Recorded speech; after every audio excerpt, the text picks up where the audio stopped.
Temperatures will be dropping to dangerous lows. In fact, we'll be returning to the single digits as you sleep tonight.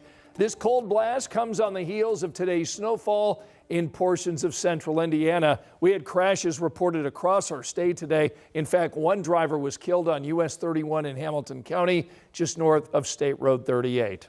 Thanks for inviting us in. It's now 11 o'clock. Rob Ziggy in for Angela, and the 7-day forecast looks pretty good, but Rob, we've got to get through another frosty one. Yeah, tonight temperatures are dropping. We had the snow earlier, but now it's clearing, and that really is going to be critical into how low our temperatures will go tonight. Already seeing those numbers drop, and you can really tell where the skies have cleared.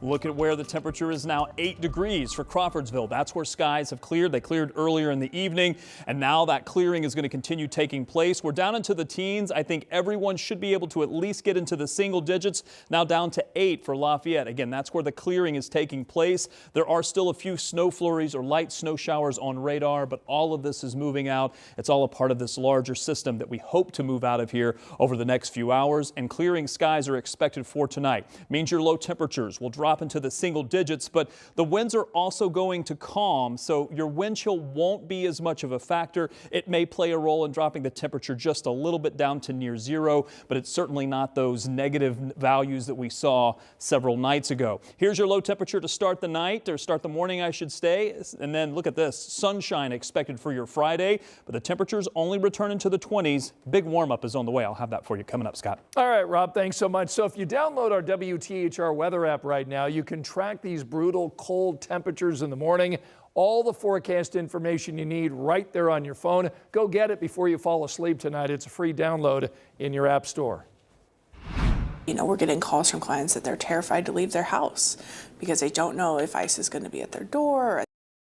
Tonight, we want to take a closer look at moves on the state and federal level addressing immigration in our country. Just today, IMPD and IPS talked about their roles in recent policy moves. Just hours after the president returned to office, he signed a number of executive orders addressing immigration. His administration plans to send 1,500 more troops to the southern border. He has promised mass deportations. One order says state and local law enforcement would have to help enforce federal immigration laws. Now, here in Indiana, lawmakers tonight are considering a bill that supporters say gives guidance to local police on how to do just that. Under House Bill 1393, if a police officer arrests someone for a misdemeanor or a felony and then has probable cause to believe that person is undocumented, that officer would be required to report it to the county sheriff. The sheriff, in turn, would be required to tell ICE. People opposed to this bill say it's going to lead to racial profiling. What is that reasonable doubt? Is it, again, you don't have a driver's license on you. I don't know how many times you or I walk around the neighborhood without a driver's license. Do we have to worry about proving our citizenship? I mean, I think it's a legitimate question. Determination is not made just based off of pulling a person off the street. The determination is only made after an individual has been arrested for that felony or misdemeanor. That Indiana bill passed out of committee on a 9-2 vote. So what does all of this mean for undocumented immigrants here in Indiana and the local agencies that may now be tasked with enforcing these laws? Our Logan Gage has talked with an Indianapolis immigration attorney to get some answers. Logan? Yes, Scott, immigration attorney Rachel Van Tile says this is a complicated situation that gets more complicated by the day. It's only been 3 days since President Trump's inauguration, and fears of possible ICE raids have reached Indiana. It's kind of heartbreaking to see people who are trying to do the right thing often, especially with like our parolees from Venezuela or Haiti. You know, they did technically do it the right way. They came in on a program that was available to them, and now they're terrified. Rachel Van Tile is an immigration attorney and director of legal services at Exodus Refugee Immigration.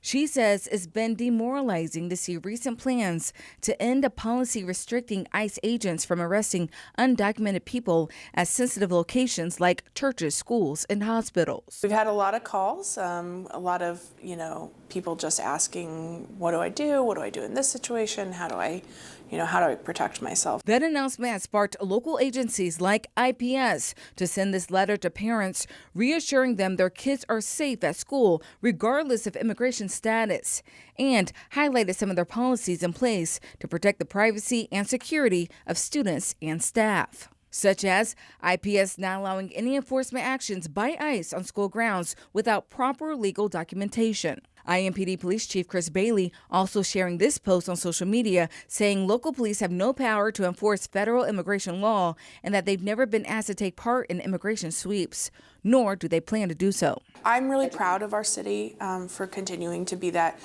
welcoming spirit that Hoosier hospitality is known for. But if an ICE officer does come to your house, Van Tuyl says here's what you should know. Immigration has to have a warrant signed by a judge before they would be able to arrest somebody. So if they show up at your house but they have no paperwork, you generally don't have to let them in. But if they do show up with paperwork, here's what she suggests. If ICE comes to your door, it has a search warrant for a particular person, and that person's name is on the paper, the address, and it's signed by a judge, that person come to the front door and shut the door behind them so that you're not letting the police or ICE into your home. Van Tuyl says because of vague language in the order, she worries other groups may also unintentionally be swept up in the system. So they're just going to keep doing their best to advise their clients. Van Tuyl also mentioned everyone has a right to an attorney, but in immigration proceedings, there's no attorney appointed to you, so they will have to pay for one. And of course, after you give them your name, you have the right to remain silent. All right, Logan Gay in our newsroom, thanks so much. A federal judge in Seattle tonight is temporarily blocking President Trump's executive order ending birthright citizenship. Arizona, Illinois, Oregon, and Washington State sought the temporary restraining order.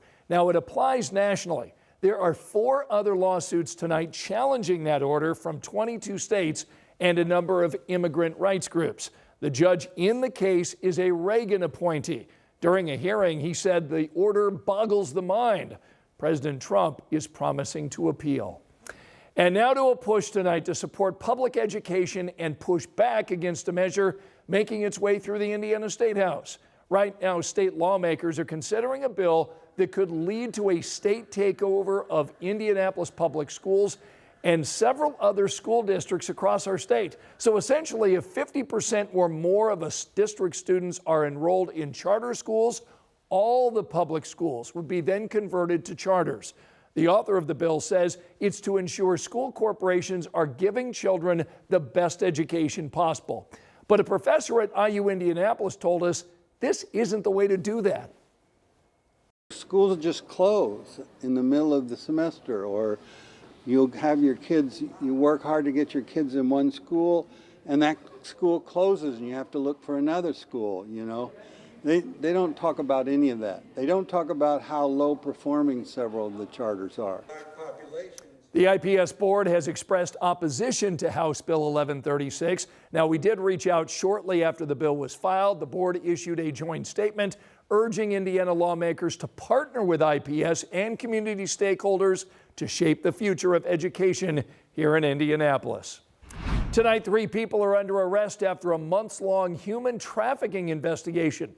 Police in Lafayette tell us they served warrants at 2 massage parlors, one in Lafayette, the other in Kokomo.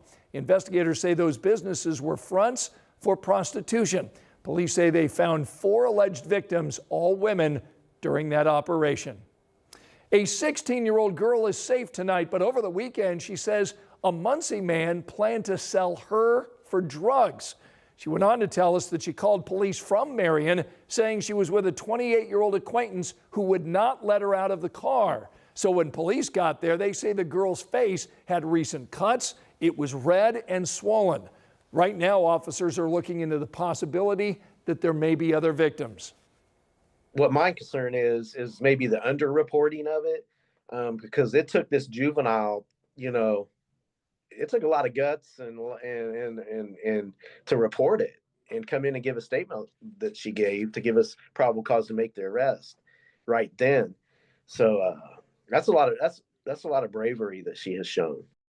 Tonight, that suspect is in the Grant County Jail accused of promoting child sex trafficking. The prosecutor told us there are plans to file formal charges tomorrow.